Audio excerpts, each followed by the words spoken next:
So I arrived at Cold Spring Harbor in the spring of 1979 to do a 2-year postdoctoral fellowship. And I brought the science that I was working on in Australia to Cold Spring Harbor because it was a great research environment for young people. And I didn't anticipate that I'd still be here 33 years later. When I was first working here, one of the things that struck me was that it was an extremely interactive place. And I think that's still true today. There's a lot of interaction. There's a lot of really smart people. If you're looking for a collaborator, you're likely to be able to find somebody in the next building. It's an exciting place where people help each other instead of weed each other out. The mix of scientists from different disciplines in a very small community where everyone knows each other creates a certain magic. Taking risks and trying innovative approaches is expected, and that is going to be considered as part of your job. And that means you're not here to turn a crank.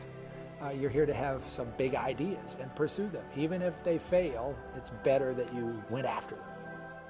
Our research focuses on acute myeloid leukemia, and there's been enormous progress in sort of understanding this disease and what causes it. Our basic strategy is we're trying to find new cancer targets.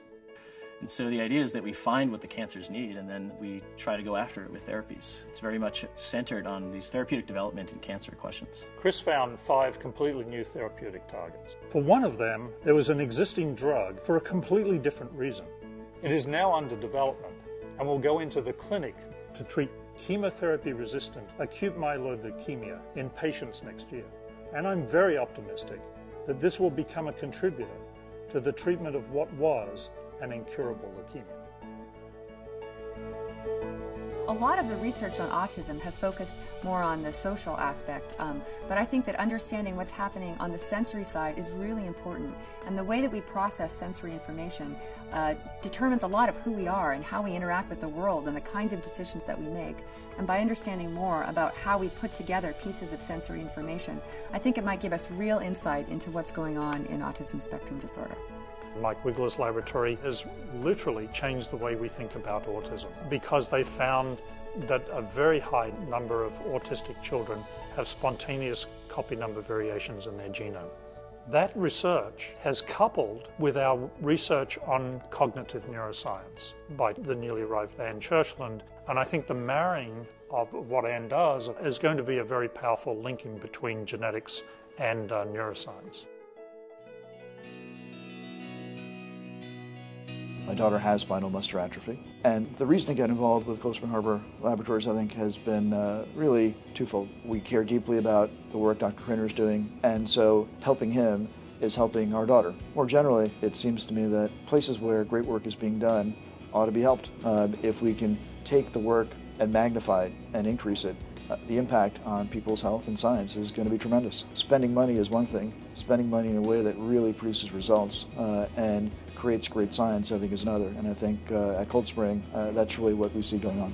So our ability to go out and raise funds from donors of the laboratory and to support these young scientists, such as Chris Vakish and Anne Churchland, and even our senior scientists, such as Adrian Craner, enable our scientists to move into areas which would be otherwise difficult to do. There's really no other place that I know of that has this combination of fantastic scientists on the campus, but also this convening ability to bring other groups here for some of the best meetings that occur anywhere in the world. I would call Cold Spring Harbor Laboratory a learning hub or a sort of a congregation point for essentially every scientist in the cancer research field, certainly, and even more broadly.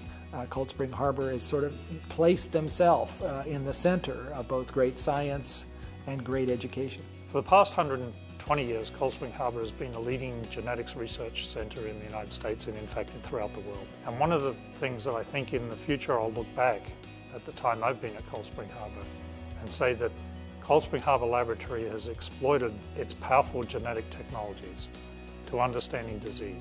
I expect that we will have a big impact on cancer therapies. We have already and will continue to have a big impact on understanding neurological disorders, particularly cognitive disorders such as autism and schizophrenia and depression. I want the lab to, change the world for the better. Not in a marginal way, but in a sort of way that, you know, people could drive by us and say, they cured cancer. I think it's exciting times. I think Cold Spring Harbor is exactly in the right position right now, and I hope in the future I'll look back and say, well, in a small way I contributed to it.